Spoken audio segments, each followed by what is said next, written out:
Hey, salut gang, bienvenue sur Écho de montagne. Le podcast où on vous jase de tout ce qui résonne avec la randonnée. Donc, vous venez d'entendre Catherine Surgy, a.k.a. Stitch, et moi, c'est Alex Godard. Aujourd'hui, on vous apporte... en fait, on va devancer les saisons. On se rend tout de suite en automne. En fait, c'est un épisode que je trouve qui va être parfait pour l'automne. Puis, c'est un épisode qu'on a eu l'idée avec une question que une des auditrices qui nous écoute nous a posée, qui est Roxane. Elle nous a demandé quoi faire lorsque la météo est très mauvaise en forêt. Donc, c'est vraiment un sujet qui tombe à pic pour la saison qui s'en vient, qui est une des saisons de l'année dans le nord-est américain qu'on a le plus de pluie. Donc, Les nuits commencent à être froides aussi, là. Fait qu'on commence à avoir un cocktail météo plus intéressant, plus varié. ouais, mais qui peut être aussi peut-être plus dangereux aussi à certains moments, dépendant du cocktail. Donc, Catherine, je vais te laisser partir direct en partant sur un des pires, en fait. Elle nous demande vraiment très mauvaise météo. Oui, Donc, commençons un des par le pires pire cocktails. cas. Oui, le pire cas, en fait, c'est l'orage, la foudre, le tonnerre. Donc, ça, c'est vraiment une condition extrême qui peut survenir. Non, on ne parle pas en hiver. Hein. On est vraiment dans la saison actuelle, là, les 3 saisons, Ouais. printemps, été, automne. L'orage, c'est à peu près la chose la plus dangereuse, la plus risquée en termes de météo qui peut nous arriver, surtout si on est exposé en haut de la limite des arbres. Parce que c'est souvent accompagné aussi de vents violents, fait que c'est quand même dangereux même si on est en forêt, mais ce qu'il faut retenir, en fait, quand il y a des risques d'orage, c'est important d'être bien préparé, d'avoir un outil pour connaître la météo et l'évolution de la météo pendant qu'on randonne. Donc, si on est parti pendant une plus longue randonnée où il n'y a pas de réseau cellulaire, ben, de là l'importance là, d'avoir une balise satellite.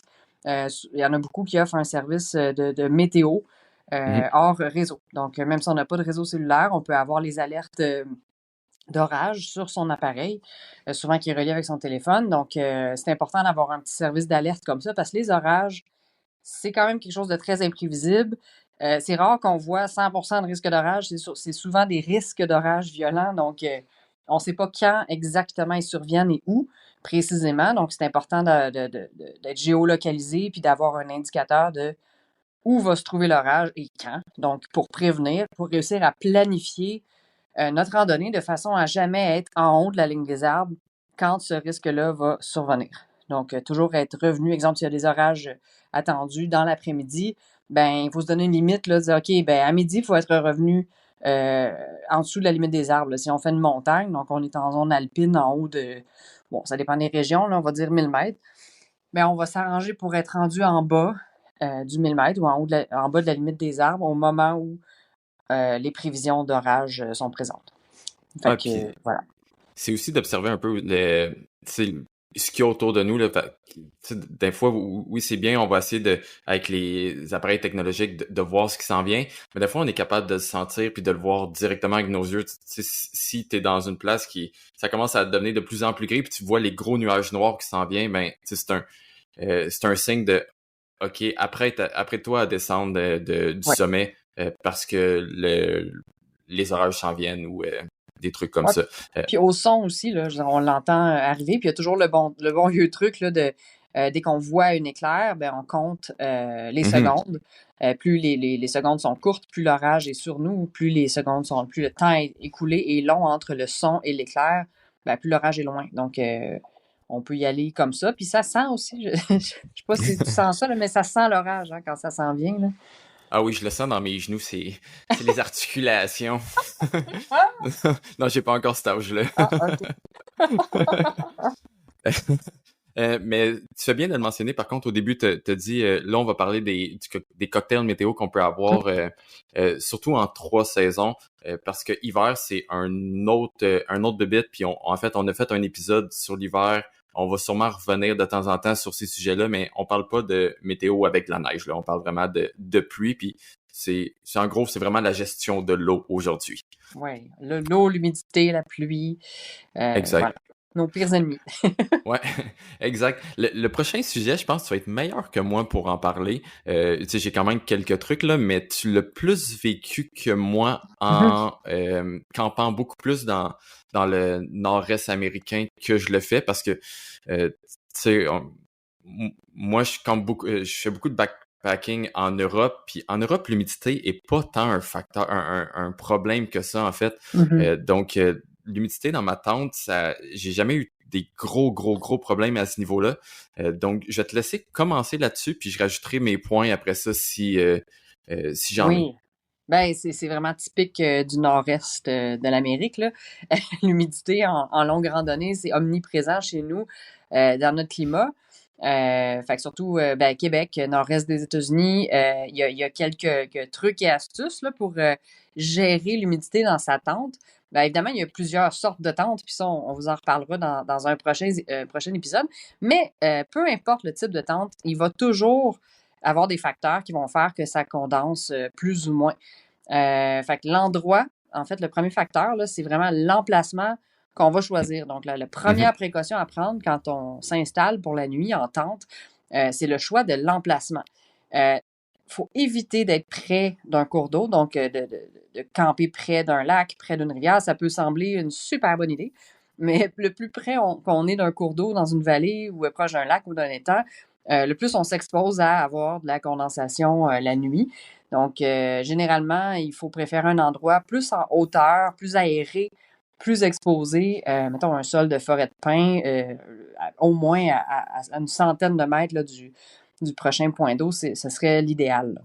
Ça aide à prévenir cette condensation-là. Euh, des emplacements qui forment une cuvette aussi. Donc, toujours se mettre sur un endroit plat qui n'est pas une cuvette parce que ben là, oui, il va peut-être avoir de la condensation, mais c'est surtout s'il se met à pleuvoir, vous allez vous le réveiller sur un lit d'eau. Donc, évitez de s'installer sur un sol qui est concave.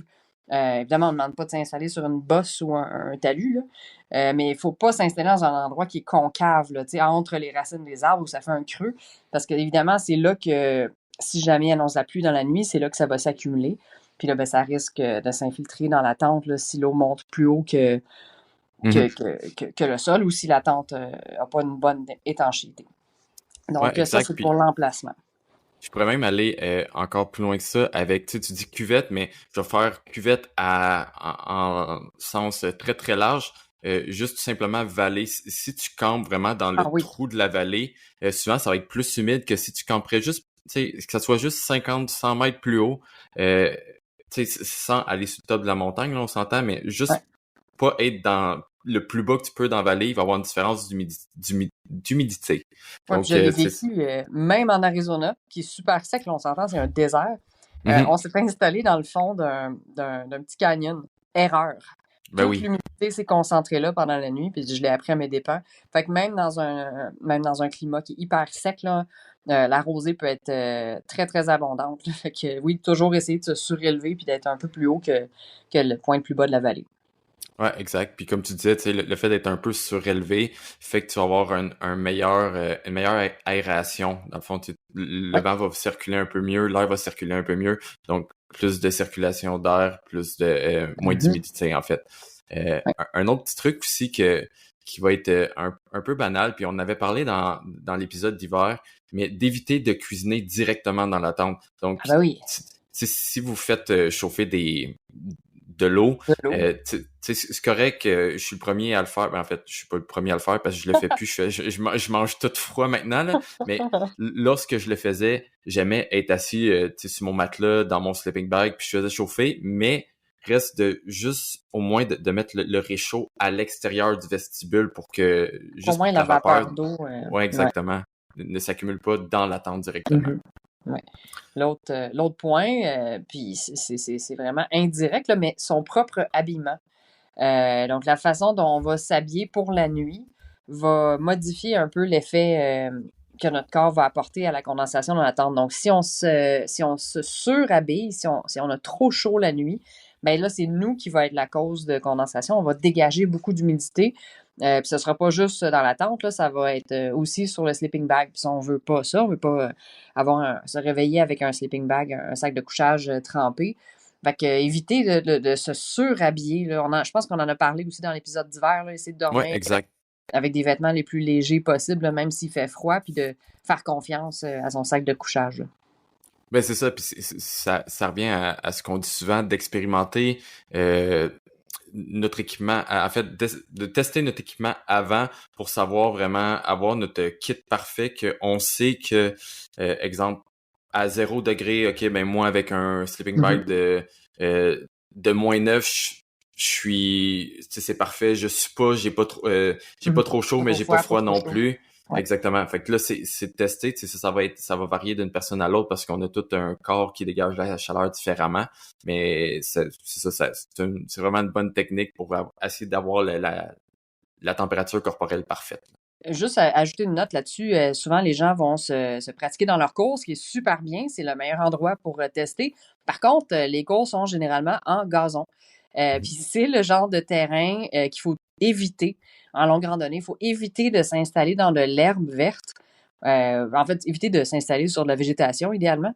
Mais c'est là qu'il y a la rosée qui s'accumule le matin. Donc, forcément, on va avoir de la condensation beaucoup plus que sur un sol forestier, mettons en épine de pin ou sur une plateforme en bois là, quand on part en longue randonnée. Donc, le gazon va être une source géniale de condensation. Si vous voulez tester avec de la condensation, ben, campez dans votre gazon. Ouais, ben, tu sais, on le voit chaque matin, là, souvent l'été, là, juste la rosée aussi en banlieue là, est assez intense. Là, donc, comme tu dis, c'est un bon test à faire. Ouais. Faut pas négliger la ventilation. Fait que, tu sais, ça peut être un peu contre-intuitif des fois de dire, OK, je vais ouvrir toutes les ventilations de ma tente mais il pleut dehors. Fait que par toute ventilation, je dis pas de garder les gros vestibules ouverts puis que l'eau rentre en dedans, mais les petites trappes qu'on a sur la tente, on a l'impression peut-être que l'eau pourrait rentrer par là, mais non, tu sais, sont vraiment la plupart des tentes vont être bien testées. Je dis pas que c'est le cas pour tous les tentes, mais la plupart des tentes vont être testées à ce niveau-là. Ça va vraiment aider à faire sortir l'humidité de la tente. Ouais, éviter de coller. Finalement, tu sais, quand on a une tente avec une bâche par-dessus, là, en fait, une tente à deux épaisseurs, là, pas une tente simple épaisseur. La toile par-dessus, il faut éviter de la coller sur le moustiquaire. Tu sais, quand il pleut, on se dit ah ben je vais la mettre très serrée, je vais l'approcher du sol pour pas que l'eau rentre. Ben ça va contribuer à rajouter l'humidité en dedans, vu que le temps est très très humide. Faut justement, comme disait Alex, là, c'est important de ventiler le plus possible. Fait qu'essayer d'ouvrir, de planter les vestibules plus haut peut-être, plus loin, pour permettre une circulation d'air en dessous des vestibules, en dessous de la toile. Là. Ouais, puis ça m'apporte, en fait, c'est un lien parfait vers mon prochain point de d'essayer d'avoir en fait la tente de la bonne grandeur pour notre grandeur. Donc, si tu mesures 6 pieds, puis tu rentres dans une tente qui fait seulement 5 pieds, là, tu sais, je vais vraiment à l'extrême, là, mais que tu touches à toutes les parois de ta tente quand tu dors, mais dans le fond, c'est sûr que ça se peut que tu te réveilles avec ton sleeping bag mouillé parce que l'humidité qui va se créer dans ta tente va suivre la toile et va aller directement sur ton sleeping bag parce que tu touches à cette toile-là. Donc, Ouais. c'est vraiment important d'essayer de ne pas toucher aux Aux parois. aux parois de ta tente.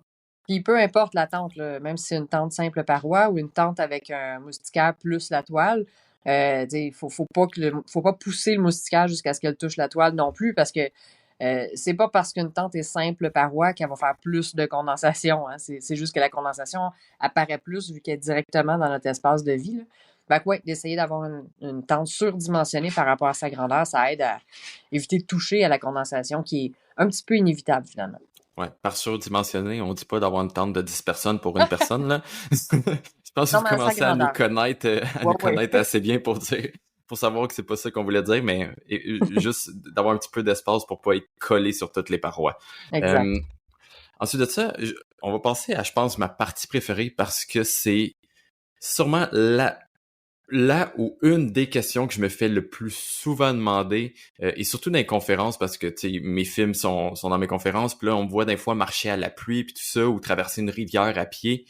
La gestion de l'eau et les souliers, en fait. Les souliers, les bas, tu sais, comment dealer avec ça. Puis on dirait vraiment que c'est le monde a vraiment une peur d'avoir les pieds mouillés dans la vie. Mhm. Euh, Mhm. donc, par où je pourrais commencer? Ben, je pourrais commencer directement avec... Je vais commencer avec les souliers avant d'aller Ouais. vers le bas. Euh, Là, il y a plusieurs techniques. Il va y avoir le fameux des souliers en Gore-Tex, tu sais, qui sont très imperméables. L'eau rentre pas.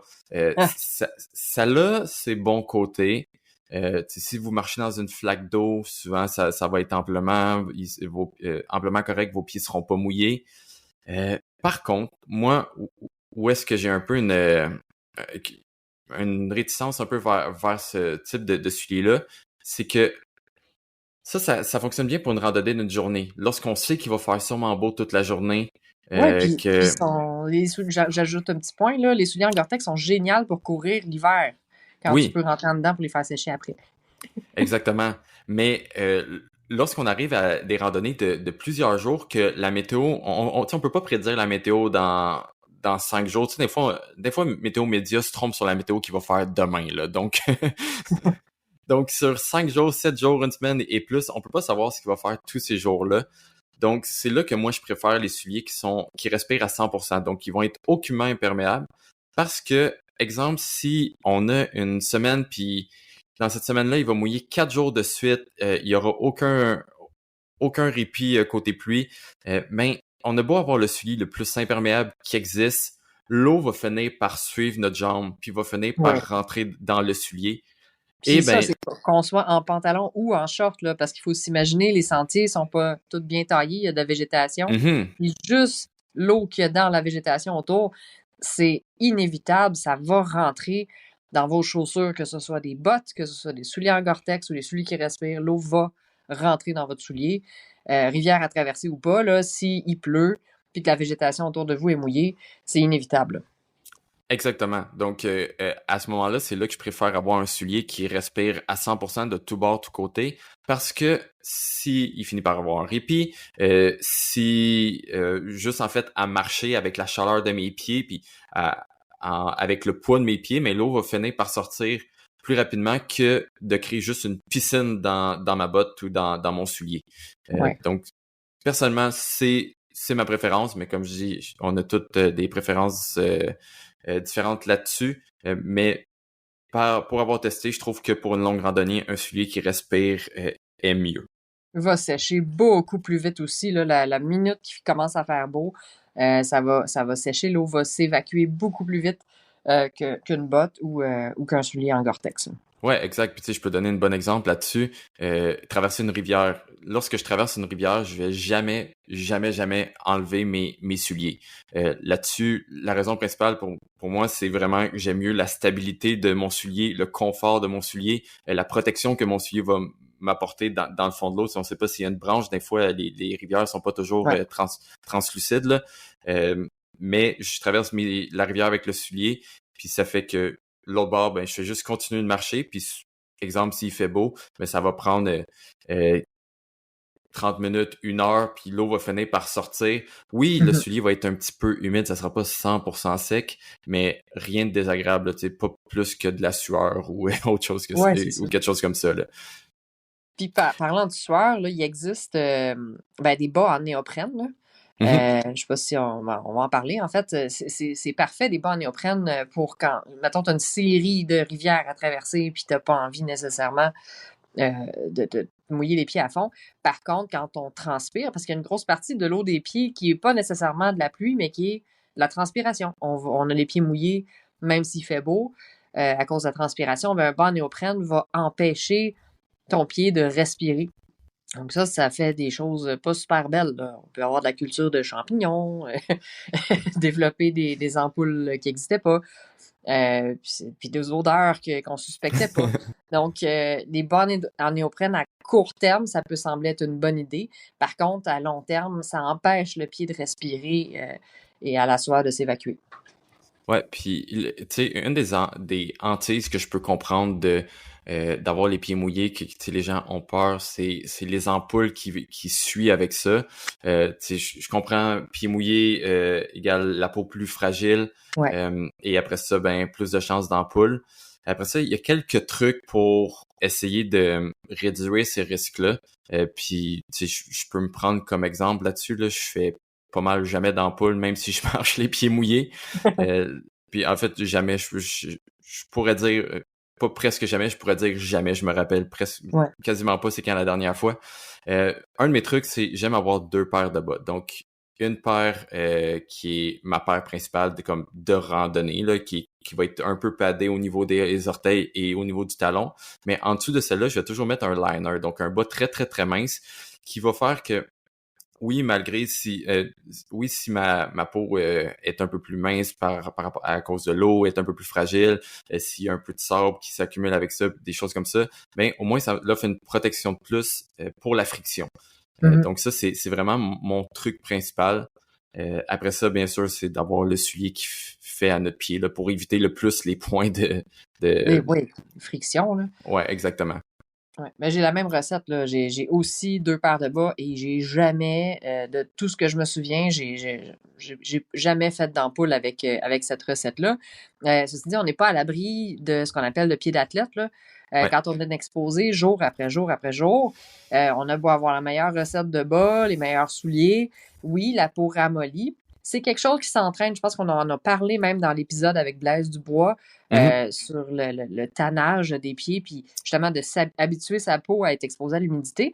Mais le meilleur truc là, quand on commence, puis que notre peau de pied est pas super, on a des beaux petits pieds de bébé, là, puis on n'est pas super habitué à s'exposer à des conditions extrêmes, eh bien, c'est de les faire sécher à mi-journée. Je pense que j'en ai même déjà parlé un peu.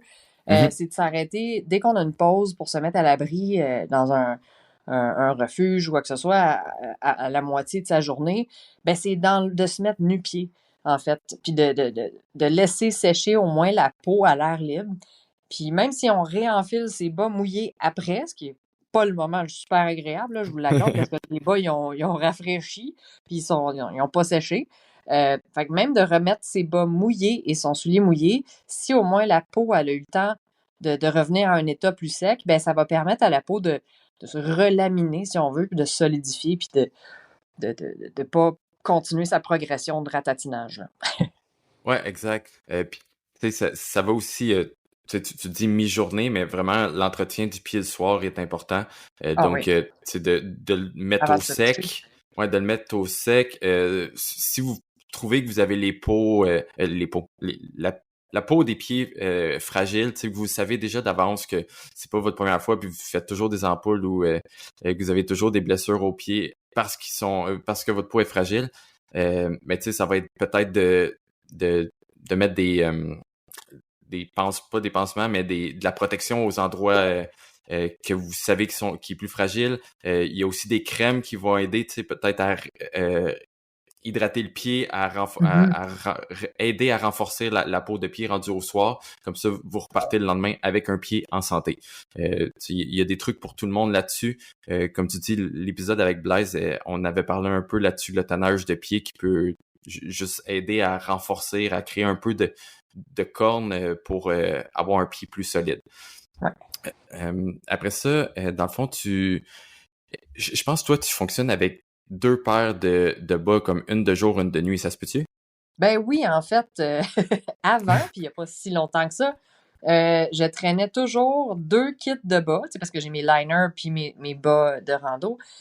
Donc, j'avais 2 paires de liners, 2 paires de bas de rando et ma paire de bas plus épaisse pour dormir. Eh bien, avec le temps, j'ai constaté que, enfin, je me suis dit, ah, c'est le fun, je vais avoir une paire de bas secs. Elle est sèche pendant 15 minutes, même pas, la deuxième paire. Fait que je me retrouve à traîner 2 kits de bas mouillés au lieu d'un. Et de toute façon, je vais arriver en ville avec des bas mouillés. Mhm. Donc, ça, j'ai pris cette habitude-là dans des conditions un peu extrêmes là, sur l'Appalachian Trail l'année passée. Fait que c'est là que j'ai pris ma décision de ne plus traîner un seul kit de bas. Donc, une seule paire de liners puis une seule paire de bas que je porte toujours, qui vont être mouillés, que je vais suspendre la nuit pour faire une tentative de séchage. Fait qu'ils vont être Mhm. sèches-ish des fois le lendemain matin. Mais ça me servait à rien là, de finir par traîner 2 paires de bas mouillés au lieu d'une. Par contre, ce qui est super précieux, puis ce que je ne néglige pas, c'est ma paire de bas secs en polar pour la nuit, surtout pour les nuits fraîches. Sauf que, bon, à force d'avoir les pieds humides, je trouve que dormir pieds nus, ça aide. Laisser son pied sécher là, dans le sleeping bag. C'est sûr que ça fait Ouais. que le sleeping bag va s'user, va se salir un peu plus vite, là, parce que les pieds, pas sûr qu'ils sentent le meilleur. Mais de laisser ses pieds respirer la nuit, c'est important. Mais j'ai quand même toujours une paire de bas en polar là, pour me garder les pieds au chaud là, pour les nuits plus fraîches, là. Mais c'est la seule paire de bas extra que je traîne. Et elle est sèche à 100% du temps. Je la garde précieusement là, avec mon pyjama et mon sleeping bag. Ouais, on va y revenir un peu là-dessus sur la gestion du sac à dos, là. Ouais. Je voudrais rajouter une petite dernière chose sur les vêtements mouillés, en fait, puis en fait, c'est souvent les bas, là. Euh, on avait parlé, encore une fois, dans l'épisode d'hiver, qui est comment faire sécher nos vêtements. Tu sais, c'est sûr que l'idéal, c'est, il fait beau dehors, tu laisses tes trucs Dès que t'as dehors, une plage horaire, ouais, c'est ça, une plage de ou soleil, là. ouais, ou que tu sais ça, tu t'arrêtes dans la journée, tu sors un peu tes trucs, t'es fait sécher, mais c'est pas toujours possible. Donc moi, c'est un des trucs que j'utilise puis qui est une des raisons pourquoi j'adore avoir un sleeping bag en synthétique. C'est je vais juste mettre mes bas avec moi dans la tente. Si mon chandail que je mets en fait en dessous de l'imperméable. Là. Donc, si mon chandail est un peu humide, je vais le mettre aussi avec moi dans le sleeping bag parce que, dans le fond, le sleeping bag avec le corps va créer comme une sécheuse, si on veut, une sécheuse Ouais. humaine. Puis c'est le sleeping bag qui va aspirer l'humidité.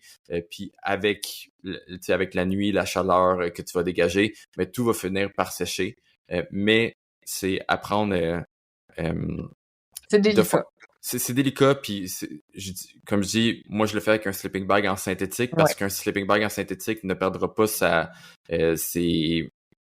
Ta isolation capacité. lorsqu'humide. Avec du duvet, c'est plus touché. Donc je vous le Ouais, conseille pas avec un avec sleeping le bag duvet, là. ouais, parce que si ça va marcher, ça va fonctionner une fois ou deux Ouais. avec le sleeping bag en duvet, mais s'il fait froid, ben oui, le sleeping bag va perdre de sa capacité isolante, puis s'il fait vraiment froid, ben il va accumuler du frost, là, puis il va geler, puis il va finir comme un bloc de glace. Mais là, bon, on parle pas de camping d'hiver, là, mais on l'a Non. abordé ce point-là dans l'épisode d'hiver, mais ouais, puis rien ne se perd, rien ne se crée. Tu sais, l'humidité qui était dans les vêtements va se transférer au sleeping bag, éventuellement s'évaporer et se transformer en condensation dans la tente. Fait que, tu sais, il n'y a pas de Mhm. miracle, là. Ouais, Mais exact. oui, dormir avec ses bas dans le fond du sleeping bag, c'est quand même un bon vieux truc, là. Si on fait une nuit ou deux, on peut s'en sortir. Sur le long terme, là, quand on part pour une semaine et plus, on se tire un petit peu dans le pied quand on fait ça puis qu'il fait froid et qu'on a un sac en duvet. Ouais, exactement. Mais tu sais, ça va être rare. Catherine, t'as été dans les malchanceuses qui a eu de la pluie pratiquement tous les jours pendant un an d'affilée, là, mais mais normalement, on va finir par se tirer, avoir une journée qui fait beau, puis on va Oui. pouvoir tu sais, faire aérer la tente, faire aérer les trucs. Puis moi, c'est un truc en fait que j'aime beaucoup parce que euh, Catherine, tu me connais, les gens commencent à me connaître un peu. J'aime pas trop arrêter durant le jour.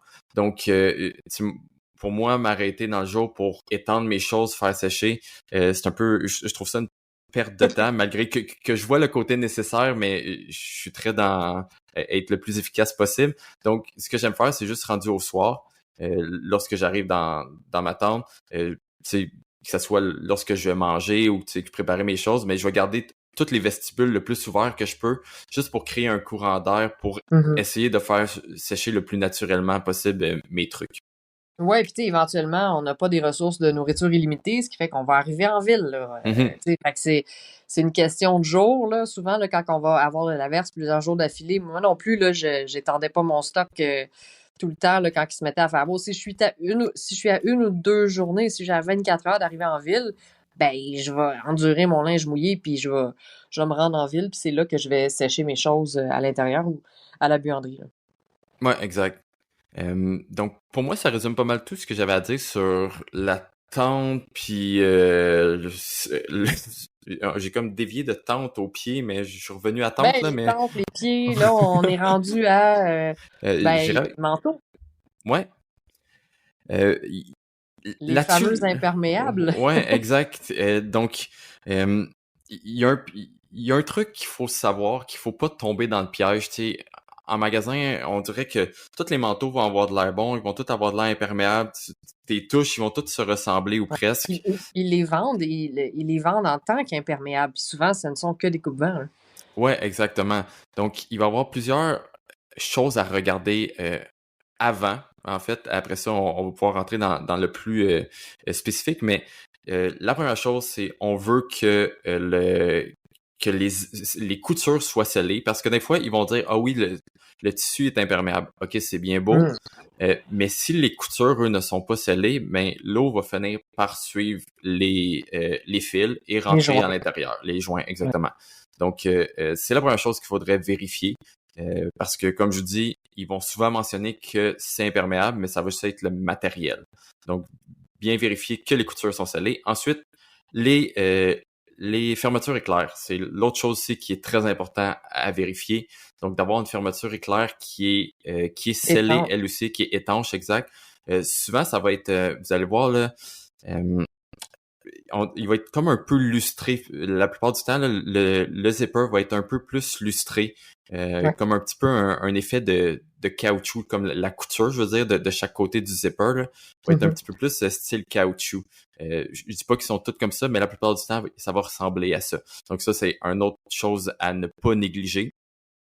Euh, L'autre chose que j'aime, en fait, que moi, c'est un indispensable, je peux pas prendre un imperméable sans ça.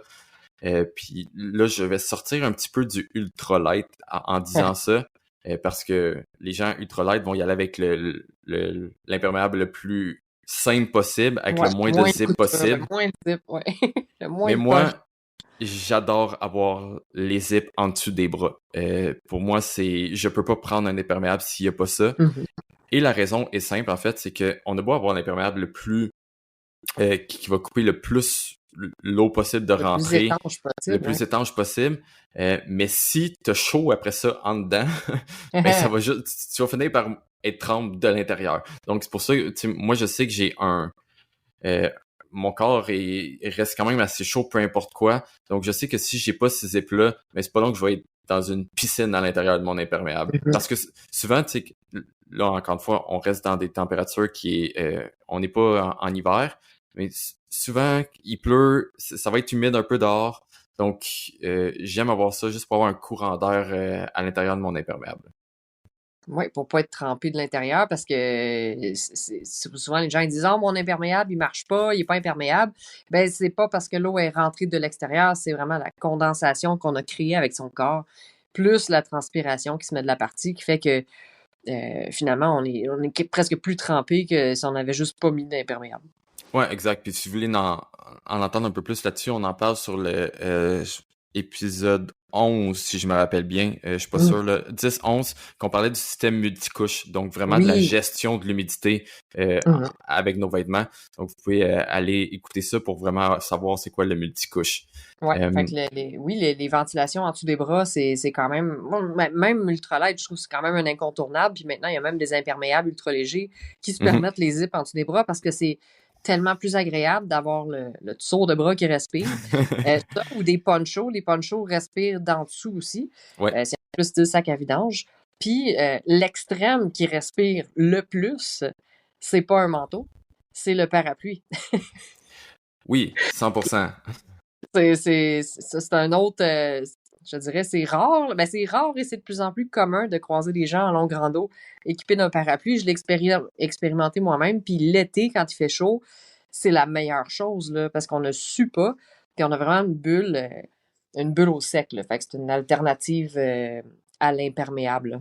Ouais, puis encore une fois, c'est toujours de savoir dans quoi qu'on s'aventure. Comme tu dis, si t'es dans un milieu qui fait chaud, que tu veux juste vraiment te protéger de la pluie parce que c'est très humide, tu sais, mettons il fait 30 degrés à l'extérieur, mais tu veux juste pas être trempe, le parapluie Ouais. peut être un parfait, mais si il pleut puis il fait, tu sais, je vais prendre comme exemple l'Écosse qui faisait Ouf. quand j'étais là, il faisait comme du entre 0 et 10 degrés, mais là, je veux juste pas être trempe tout court. Fait que oui, le parapluie aurait pu être une solution, mais je veux quand même l'imperméable parce que souvent il va y avoir du gros vent, donc Ben, c'est ça. Dès c'est qu'on commence à mêler le vent à ça, ben, le manteau devient quand même un essentiel là, pour se protéger des éléments, là. ouais, exact, parce que là c'était important que mon linge de base que j'avais en dessous de moi, que ce soit si j'avais une veste ou si tu sais, juste mon son hoodie, mais lui je voulais pas qu'il soit trempe parce que après ça aurait pu devenir un problème lorsqu'arrêté ou lorsqu'il rendu au Mhm. campement. Puis Euh, même trempe, même si on les trempe de l'intérieur, un bon imperméable, son rôle, c'est pas nécessairement de bloquer la pluie, mais de bloquer le froid. Mhm. Fait que ça va bloquer le vent, ça va faire en sorte qu'on va garder notre chaleur, même si nos vêtements à l'intérieur sont humides, là. Ouais, puis ça me fait penser à un autre truc que j'adore faire pour faire sécher mes vêtements sur moi. Tu sais, par sécher, je dis pas qu'ils sont complètement trempés, qui sont tu sais, que je pourrais les tordre, mais souvent juste la sueur, tu sais, mettons le dos, le sac à dos. Avec le sac à dos, des fois on a le dos mouillé ou humide. Donc quand j'arrive au campement, pour moi c'est important de me rajouter une couche supplémentaire. Premièrement, pour ne pas perdre ma chaleur. Mais ensuite de ça, ce petit cocon-là que j'ajoute par-dessus moi, ça va, en fait, ça va faire un cocon de chaleur. Ça va Mm. faire sécher mon chandail en dessous. Ouais, Euh, donc, c'est un autre petit truc que je trouve bien le fun. Donc, ne pas perdre ma chaleur, puis du même coup, ben, faire un peu sécher mon linge. Pas à 100%, mais c'est déjà mieux que ce que c'était. oui. Puis Euh, il y a l'usure aussi de ces oui. imperméables-là, de ces manteaux de pluie-là que j'aurais aimé ça qu'on aborde, là. Mhm. Parce que si on l'achète imperméable, puis qu'on randonne ne serait-ce que 2 semaines, 3 semaines, ben il va plus être aussi imperméable avec le temps, là. Oui, parce qu'il faut savoir que souvent, c'est pas un matériel qui va être imperméable en tant que tel, ça va être un traitement qui va avoir été donné à ce tissu-là pour le rendre imperméable. Un peu comme vous l'avez peut-être déjà vécu avec une tente, tu sais, qui va se délaminer, mais l'imperméable va faire la même chose en fait. Donc, à force de tu sais, avec l'eau, avec la friction, souvent les bretelles de sac à dos frottées contre des branches, ben il va finir par se délaminer. Et c'est là, Ouais. dans le fond, que l'imperméable va finir par perdre je vais finir par le dire, ses valeurs Oui, ses propriétés imperméables. propriété, merci. Ça fait plaisir. On Il, est arrivé. il est rendu Puis, oui, tard, hein, il est tard, là. Mais, oui, puis tu l'as dit, la friction du sac à dos, c'est la pire usure pour les imperméables parce que forcément, en longue rando, ben, on va le porter par-dessus, je veux dire, on va porter le sac à dos par-dessus l'imperméable et non l'inverse, quoique il existe des ponchos qui embarquent par-dessus le sac à dos, là. ouais.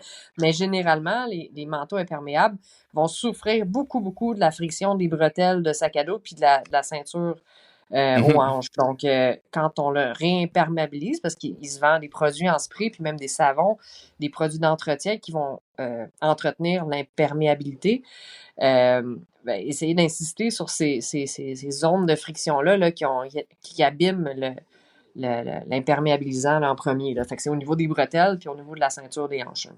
Ouais, exact. Puis tu l'as bien dit, là, de faire attention aussi quand qu'on va laver notre imperméable, mais de faire attention avec quoi qu'on le lave, parce que parfois, juste le savon qu'on va utiliser peut être assez pour enlever l'imperméabilité de notre imperméable. C'est beaucoup Ouais. trop imperméable dans les mêmes phrases, ça, je commence à me mélanger. On, Euh, on mais répète beaucoup de mots imperméabilité, là. Donc, vraiment, de faire attention avec quoi le savon avec lequel on va le laver. Puis, il y a vraiment des savons qui sont faits spécialement pour ce vêtement-là. Donc, juste, vous pouvez les voir, là, il y en a dans les magasins grande surface de plein air, là, sont assez faciles à trouver. Mais même les grandes marques là, de vêtements en Gore-Tex, là, comme Arc'teryx, pour ne pas le nommer, ont leur propre marque de Mhm. produits nettoyants faits pour leurs produits en Gore-Tex ou leurs produits imperméables. Ouais, exact. Puis, tu sais, en fait, t'as mentionné Arc'teryx, puis peu importe la marque, la meilleure place, si vous voulez savoir comment entretenir votre manteau, puis vous n'êtes pas sûr, puis vous voulez pas faire d'erreur, mais visitez le site de la compagnie, allez voir en boutique, en fait, quand je dis en boutique, c'est aller voir la boutique de la compagnie. Eux, ils savent, tu sais, ils vendent, c'est leur manteau, ils savent comment Mhm. l'entretenir. Donc, si Ouais. vous voulez être sûr, parce que souvent, une bonne imperméable peut être assez dispendieuse parfois. Donc, on veut y faire attention. On veut pas avoir à en payer une à chaque 6 mois. Donc, Non, puis c'est fait pour durer longtemps là, si on ouais, l'entretient bien, là, si on en prend soin. exact. Puis souvent, une bonne compagnie va offrir une bonne garantie aussi à ce niveau-là. Donc, Ou informez-vous. même un service d'entretien et de réparation, hein. Il y a certaines marques qui vont Oui, reprendre votre manteau, qui vont le nettoyer pour vous. Donc, exact. Donc, informez-vous à ce niveau-là. ouais. L'autre aspect que je voulais parler, qui est le pantalon de pluie. Pour être honnête, moi, j'ai utilisé ça seulement une fois. Moi, je peux compter sur mes doigts d'une main les nombres de fois que j'ai porté Bon, un pantalon de pluie aussi. On s'entend pas en hiver. Là. En hiver, je porte oui. un par-dessus, mais en rando 3 saisons, là, l'été, automne-hiver, été, automne, printemps, 3, 4 fois peut-être dans toutes mes randos. Ben ça, puis tu sais, ça va revenir à ce que je disais un peu plus tôt. Je sais que ça me dérange pas de marcher avec les pieds mouillés, les jambes mouillées. Tant que mon haut de corps est au sec, j'aurai pas froid. Après ça, c'est sûr de savoir un peu dans quoi on s'embarque. Puis je vais mentionner la place que j'ai mis un pantalon de pluie. Je reviens à l'Écosse. C'était une journée que le vent arrivait à l'horizontale. J'avais de la grêle qui me frappait d'en face. C'était tellement que c'était fort. Donc, il faisait pas chaud. Tu sais, je l'ai dit tantôt, on était entre du Ouais, 0 et 10 degrés. Donc, mélangé avec la pluie, je voulais juste pas prendre de risques. Donc, ouais. j'avais apporté un pantalon que j'ai fini par porter juste une journée.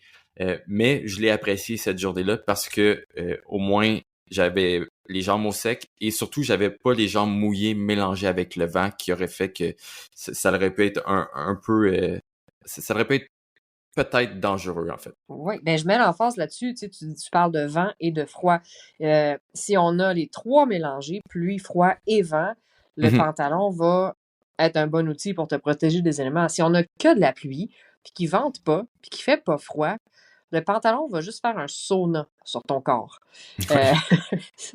on va suer du bas du corps, puis ça va être très désagréable. Moi, je n'aime pas la sensation là, du pantalon qui me colle après.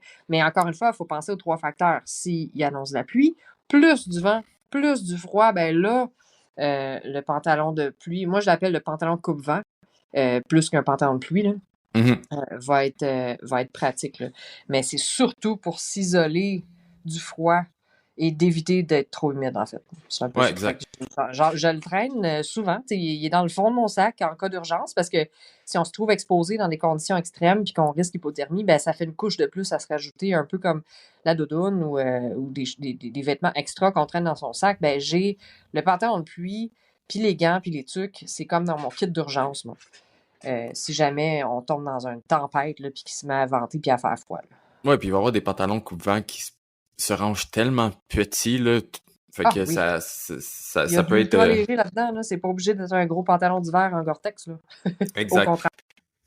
Puis tu sais, ça peut être bien d'être un peu plus préparé à ce niveau-là parce que des fois, on va regarder la météo puis on va faire ah oui, tu sais, il annonce beau, il fait chaud, mais on le sait, on l'a tout déjà expérimenté. On a le fameux aussi Mont Washington qui est pas très loin Ouf, du Québec.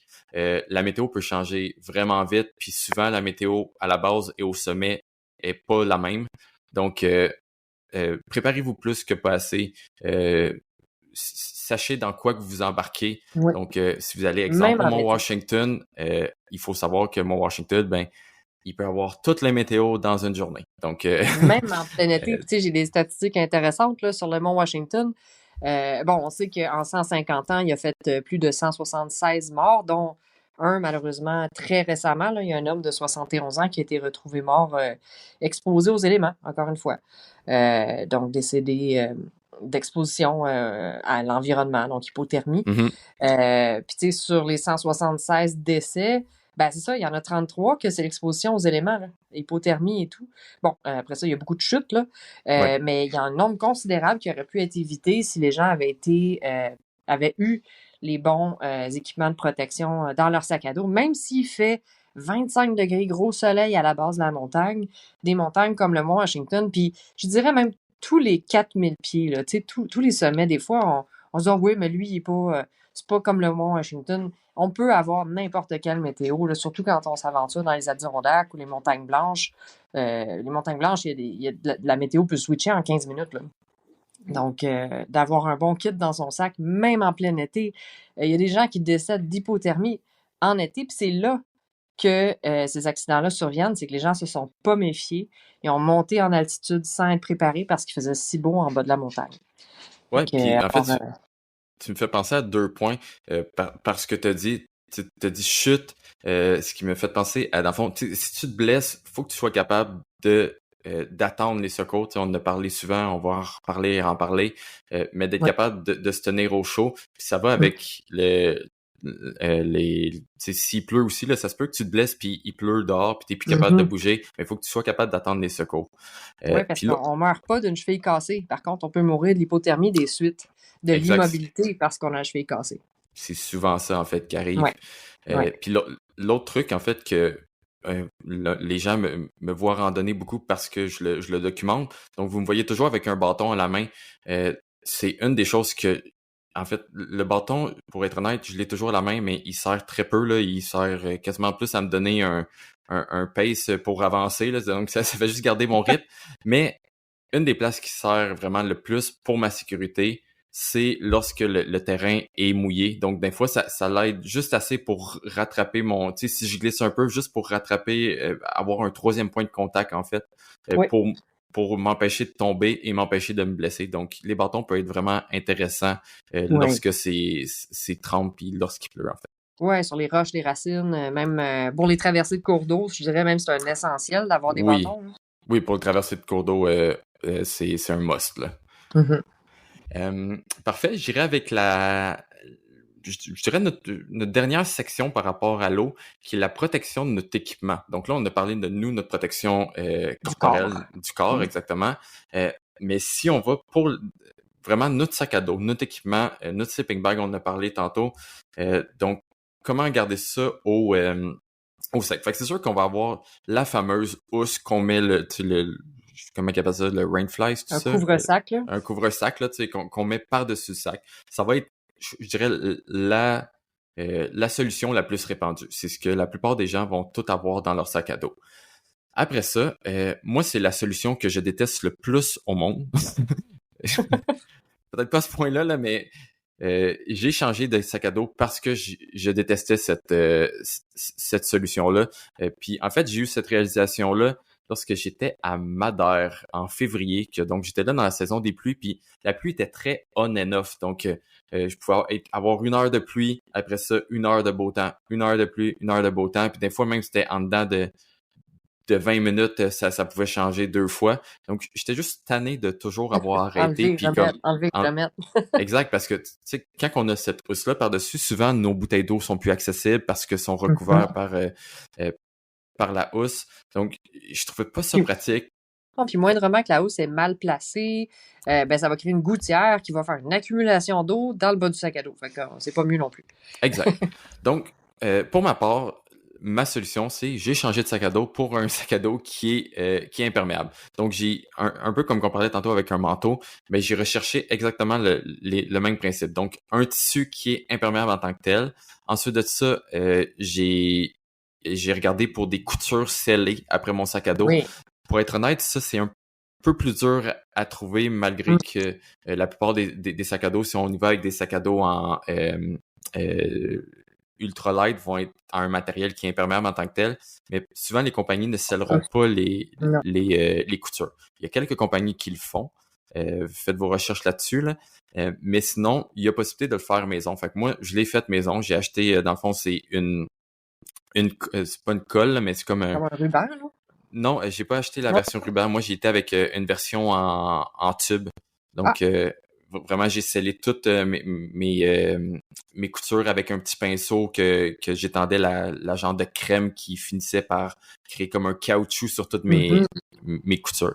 Fait OK. que il y a ça qui est possible de faire. De Euh, l'intérieur? ouais, exactement. Dans le fond, j'ai OK. carrément viré mon sac à dos de bord. Tu sais, j'ai enlevé le frame, puis ça faisait qu'il était super mou, puis je l'ai juste mis à l'envers, puis là, j'ai tout scellé, toutes les places où l'eau pouvait rentrer. Mhm. Ouais. L'autre chose que j'ai pris la peine aussi de vérifier, c'est que mes zippers, comme je parlais tantôt avec le Ah manteau, ouais. mais que mes zippers soient, eux, étanches aussi. Donc, malgré que j'ai très peu de zippers, je dirais que j'en ai 3 sur le sac à dos. Donc, 2 aux poches, à la ceinture, en fait. Donc, eux, ils me dérangent un peu moins, mais ils viennent quand même avec des zippers qui sont étanches. Ouais. Mais sinon, j'ai un tout petit zipper qui est sur le dessus de mon sac à dos. Il faut savoir que mon sac à dos, c'est un roll top, donc on le roule, qui aide Comme à- un sac Pardon? étanche là, qu'on vient rouler et clipper. Ouais, exactement. Donc, déjà ça l'aide à le rendre plus étanche Mhm. que si c'est juste un gros trou sur le dessus avec un cordon ou des trucs comme ça. Mais donc, j'ai ça comme ça. Mais j'ai un petit zipper sur le dessus qui est comme une petite poche où est-ce que je mets tout, mettons, ma carte de crédit ou des trucs comme ça. Mais ce zipper-là aussi est étanche. Donc, c'était Mm. une des choses que j'ai bien pris la peine de vérifier. Après ça, pour l'intérieur, ben, je vais te laisser y aller un peu, Catherine, toi, Ben avec oui, parce que ta on en a technique. parlé dans l'épisode de comment on remplit notre sac à dos. Ouais. Mais juste pour revenir là-dessus, moi aussi, j'ai un sac à dos avec un matériau qui est imperméable. Et les coutures, ben, jusqu'à preuve du contraire, j'ai fait Appalachian Trail avec mon sac, puis il n'y a jamais eu d'humidité à l'intérieur. Fait que j'assume qu'ils sont scellés parce que Mhm. il a été mis à l'épreuve plus d'une fois. J'ajoute à l'intérieur une double protection, c'est-à-dire que je vais ranger mes choses dans un gros sac de plastique, comme une doublure que j'ajoute à l'intérieur de mon sac à dos. Ouais. Donc, au lieu d'avoir un couvre-sac, ben moi, j'ai un sac dans mon sac, en plastique. Donc, c'est un sac, un peu un sac à vidange transparent, un petit peu plus Épais. robuste, là. Ouais, Ouais. c'est ça. Fait que je vais ranger mes choses qui doivent rester au sec là-dedans. Fait que ça me fait une double protection. J'aime beaucoup ce principe-là. Il y a du monde qui déteste avoir un sac de poubelle dans leur sac. Moi, j'ai choisi un sac qui est de la même format que mon sac à dos. Fait qu'il n'y a Mhm. pas de repli ou de surplus de plastique ou le sac, ou non plus à l'inverse, le sac n'est pas trop serré comparé au matériel que je mets dedans. Fait que j'ai ça. Et en triple protection, ça, j'en ai parlé tantôt, les bas, les bas pour dormir, puis le pyjama. Moi, c'est mes items les plus précieux, là, avec le sleeping bag. Donc, mon sleeping bag avec mes vêtements de dodo, mon pyjama, puis mes bas en polar, sont tous dans le même sac étanche. Donc, j'ai un petit sac de compression Sea to Summit, là, en cils Ouais. poli, roll top aussi. Fait que je compresse en fait mon sac à dos avec, pas mon sac à dos, mon sac de couchage avec mes vêtements de sommeil et mes bas de sommeil dans le même sac, dans le fond de mon sac, en plastique, qui est dans le fond de mon sac, qui est aussi étanche. Je suis un peu parano, là, mais j'ai jamais eu de problème. Ça n'a jamais pris l'eau. Parce que ça, c'est le pire cauchemar, là, quand on se rend compte en ouvrant notre sac à la fin de la journée qu'on a une mare d'eau dans le fond du sac et ça l'a mouillé le sac de couchage. Ça, c'est la pire chose qui peut arriver, là. Ouais, exact. Donc, t'es rendu là, c'est tout ça devient avec des risques d'hypothermie parce que, tu sais, il faut que tu passes la nuit avec du stock mouillé puis c'est ce que tu ne veux pas, en fait. Tout ce qu'on a parlé Mhm. aujourd'hui, c'est pour finir avec une nuit au sec. Oui, c'est ça. C'est Arriver le au but campement, c'est principal. réussir à se mettre au sec le soir. Fait on peut être mouillé comme on veut dans le jour. Tant qu'on a un moyen de se mettre au sec le soir, on est en sécurité. Ouais, et de se Euh, garder au chaud. Ouais. Ouais, c'est ça, de se garder au chaud. Puis l'autre chose qu'on veut protéger, ben, c'est notre électronique. Parce Mhm. qu'on traîne, surtout toi, Alex, là, tu as beaucoup Ouais. de matériel assez sensible. Fait que tu peux peut-être nous parler de ton setup, de comment tu le protèges.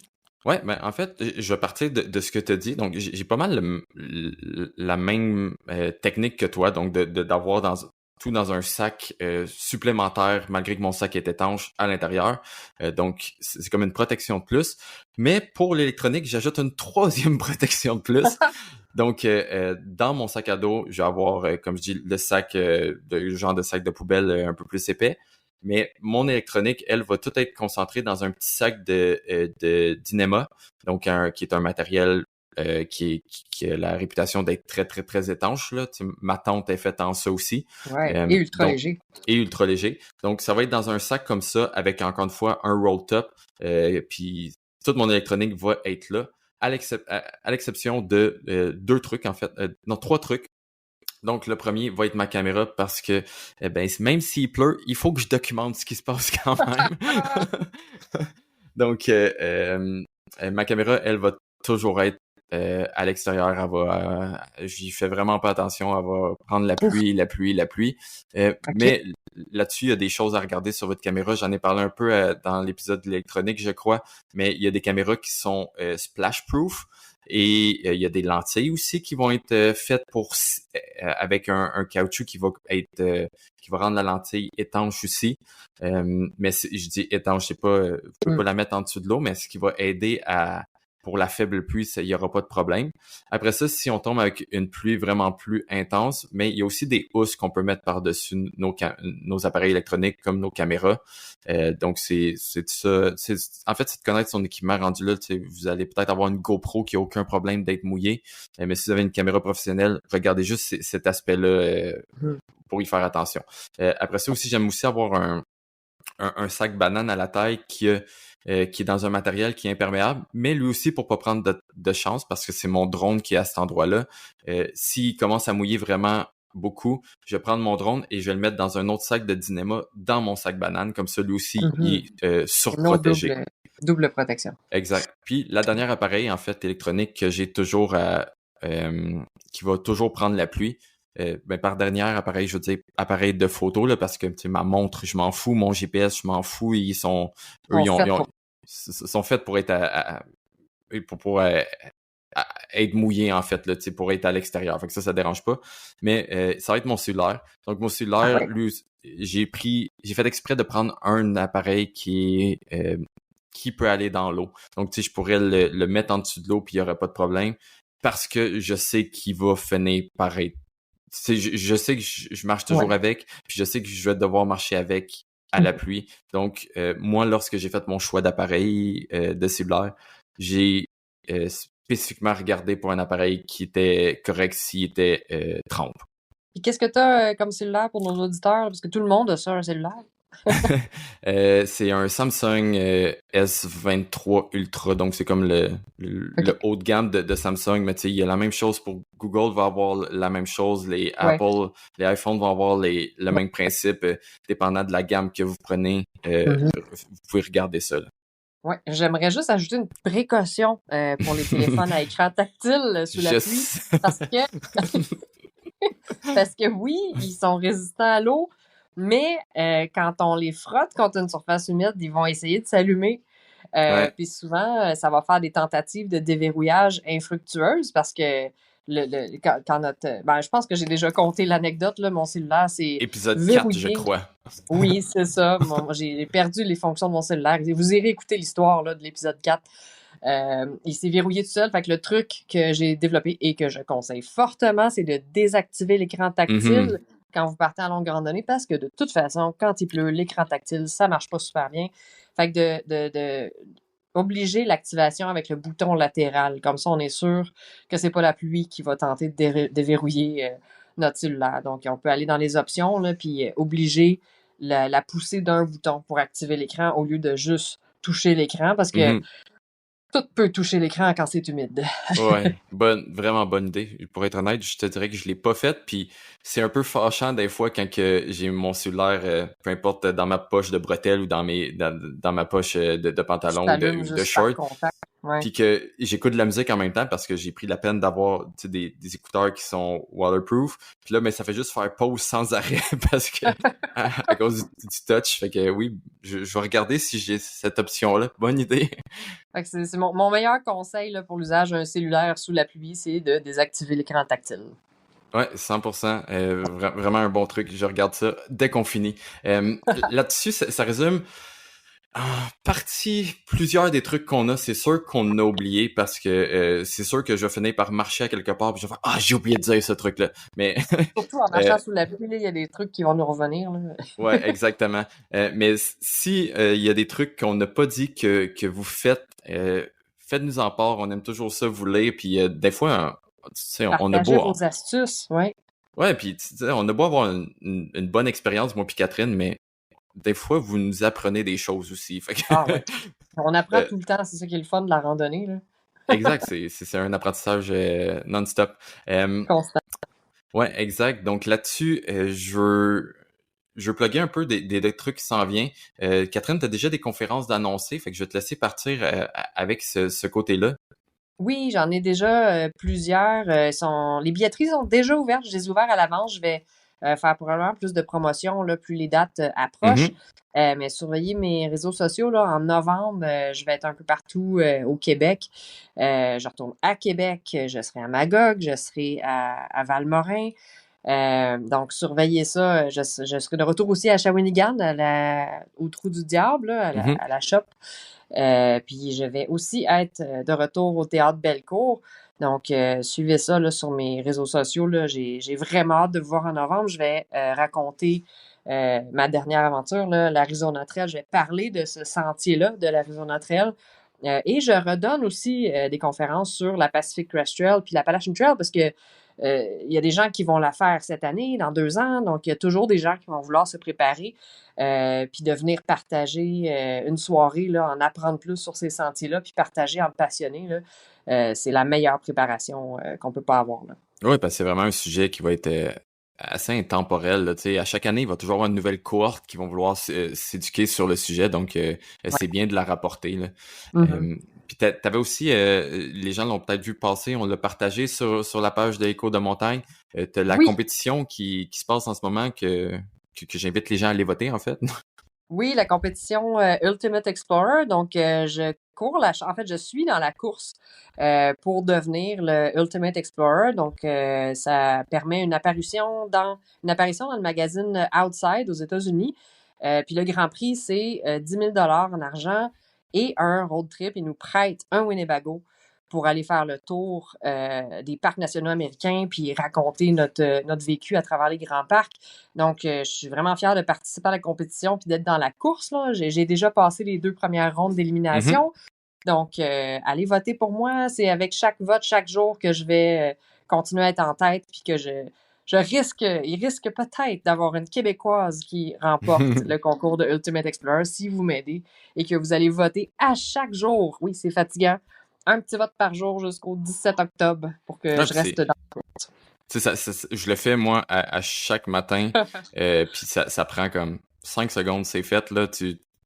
Facebook rentre tes informations automatiques anyway, fait que tu fais juste comme Ouais. link à Facebook, puis ça vote automatiquement. Il y a Donc une option de faire des dons, c'est vraiment pas obligé. Juste les votes gratuits, ça me permet de rester au top. Donc, un petit vote gratuit par jour, c'est tout ce que ça prend. 2 petits clics. ouais. Puis après ça, tu vas savoir nous inspirer avec toutes ces Oui! aventures-là que tu vas pouvoir Pour aller faire au travers les parcs américains. partager la grande traversée de tous les parcs américains avec un Winnebago de luxe. Yes. Euh, de mon bord aussi, j'ai des conférences qui s'en viennent en fait, qui sont pas annoncées encore parce que je suis en train de toutes les booker. J'attends d'avoir toutes mes dates pour pouvoir vous faire le meilleur itinéraire possible. Je compte vraiment offrir encore plus de dates que ce que je vous ai déjà offert. Ça va être annoncé sous peu, ça va être pour la fin de l'année. Il y en a qui vont s'en venir, qui vont être pour la fin de l'année. Donc, le Pérou, en fait, ma conférence sur le Pérou va être pour la fin de l'année. Et après ça, ben, je compte en faire d'autres cet hiver. Donc, revenir sur le Tour du Mont-Blanc, sûrement revenir sur Madère aussi. Et j'ai bien sûr la haute route que je reviens de suivre. Ça fait un mois, en fait, que j'étais sur la haute route en Suisse. Ben, il va y avoir le film et la conférence qui va arriver aussi cet hiver là-dessus. Donc, c'est toutes Oui, des choses qui vont être annoncées sous peu. Là, si vous pouvez suivre mes réseaux là-dessus, je vais vous en faire part dès que j'ai ces dates-là. Euh, super. on va finir avec, comme qu'on fait d'habitude, laissez-nous des reviews, c'est toujours vraiment apprécié. Je vais faire quelque chose que j'ai jamais fait, mais je veux vous lire un review, puis je vais peut-être vous en lire un à chaque épisode comme ça. C'est toujours vraiment apprécié à voir. Donc celui-là, il est sur Apple. Donc il y a quelqu'un qui écrit J'adore vous écouter, je suis une randonneuse principalement en montagne. Un peu de fast-packing, je me reconnais en Alex, haha. Ça me donne des trucs et des idées, vous me donnez envie d'aller en longue rando. Merci de votre temps et de partager notre passion. Donc, merci beaucoup, oh, c'est un nom d'utilisateur, là, fait que Fris Avi, je sais pas, j'ai sûrement Ah, massacré ton nom merci. d'utilisateur, mais merci beaucoup pour le review. Comme je dis, gênez-vous pas de nous mettre des reviews sur Apple, sur Spotify. Ça nous aide à se faire voir davantage au travers de ces plateformes-là. Là-dessus, encore une fois, merci. Puis on vous revient avec un autre épisode dès qu'on peut. Merci beaucoup. À bientôt. Bye. Merci.